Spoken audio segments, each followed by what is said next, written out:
A variety of factors can affect crappie behavior beneath the ice, including the approach of a winter storm or major temperature change. Sometimes such conditions trigger a feeding frenzy, but not always. Up next, Fish Ed host Jon Thelen shows us what to do when an oncoming cold front causes these popular panfish to develop a serious case of lockjaw.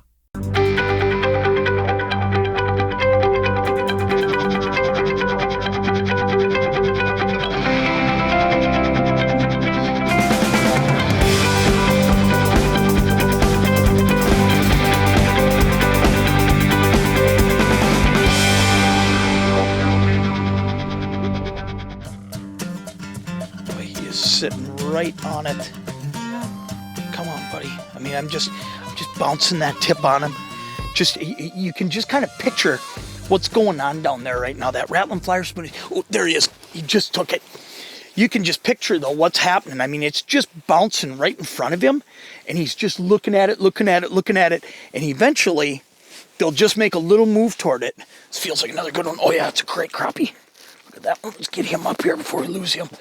Look at that. What a great fish that is right there. I'll tell you, I think one of the biggest adjustments that I make when I'm sitting here facing this situation I'm in with this front coming is a locational adjustment. That fish right there, he's got his choice to roam wherever he wants when he's eating.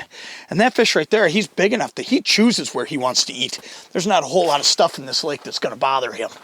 But here's one of the things I do, is I really look for areas right before these fronts, thinking about where are the fish going to go when that cold front gets here? What are they going to go do that is going to change in their world? Well, what they're going to do is they're going to go rest. They're going to go lay down because they are not going to be active. This isn't going to be like a pre-cold front or a pre-storm where they're running all over. When they're running all over, where are they? They're up on a feeding shelf because that's what they're doing. They're chasing around eating.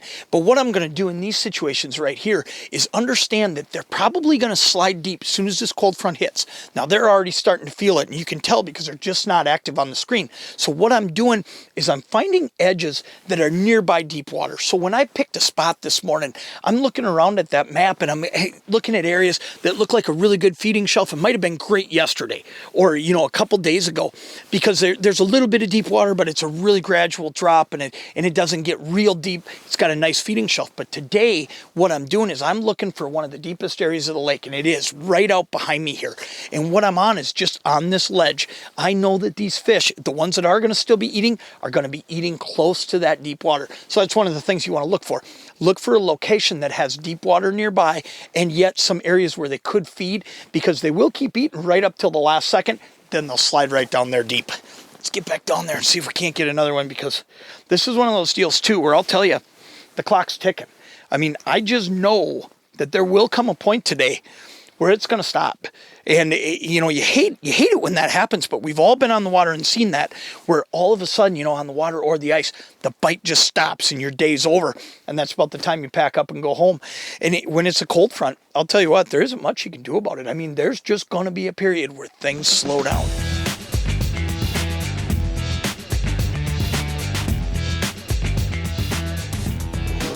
Look at him just sucking on that rod tip. He's just bumping it. He doesn't. There, he's got it good. That's one of those times where there was no hit.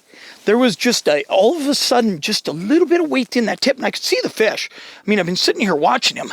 Oh, he's tangled up in that transducer. Let's get him out of there. Look at that. Well, I'll tell you what.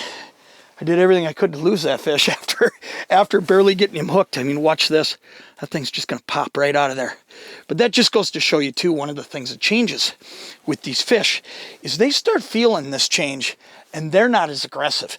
And that's one of the things that really, if you can make the adjustments and get around it, you're going to be able to catch fish, through the teeth of this cold front. That's not a bad one right there, is it? We'll throw him in. Here's one of the things I do. Number one is I switched to really small baits. Now yesterday, or the day before, when this bite was probably going a lot better, I think a guy could have gone out here and used a lot larger spoons or a lot larger baits. But what I've done today is I've downsized. I'm using a 16th ounce rattling flyer spoon. But a lot of times when people think of a rattling flyer spoon, here's what they think about. They think about those rattles. They think about that flying action. They think about all those things that make walleyes bite, make crappies bite, bluegills, whatever it is you fish. Well, here's the thing. What I'm doing today is a little bit different. Instead of flying that thing around as much, as soon as I see fish, I'm changing my cadence. I'm getting to a point where this thing's just going like this down there. In fact, I'll tell you what, I'll bet you those rattles aren't even engaging once I'm putting it in front of them. So this lure's doing me a twofold service today.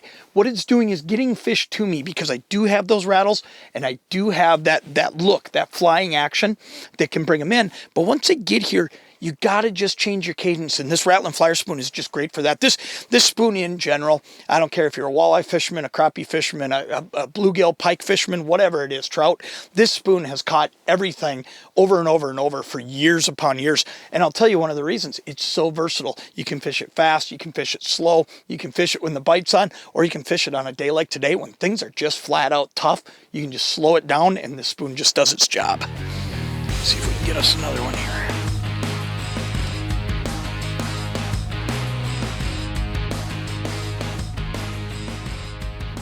He's right there.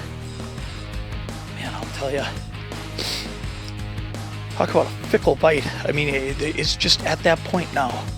There he is. He's just sucking on that rod tip. Just got it. You know, this is one of those times where it's so important to watch your graph and be able to watch tip at the same time, be lined up like that. Because right there, I'll tell you, I could barely feel that fish. I knew he was there because you could see him in the tip, or see him on the screen, but look at that. Another great crop. I'll tell you what, this front is bearing down on us now. All of a sudden, that south wind this morning that was bringing this snow has changed. It's into the west and swinging to the northwest right now, and that's probably why this fish was even harder to get to bite than the other ones. But I'll tell you what, you come out here in these situations, and let's face it, you already got a trip planned. I mean, there's no reason to cancel it. I mean, you can still catch some fish. There's a couple things, though. One, drop your expectation a little bit. I don't expect to just sit and wail on fish quite like I do pre-front. When you're going to come out right at the front edge of these fronts and into them, you know what? You're going to catch a few less fish. There's no doubt about it. But come out, make a couple adjustments, slow your baits down. You know, find those areas near deep water. You know, work different cadences, get them to you, and then change, slow down. Put all that stuff together, and I'll tell you what, you can go out, you can get panfish pretty consistently, even with this front coming.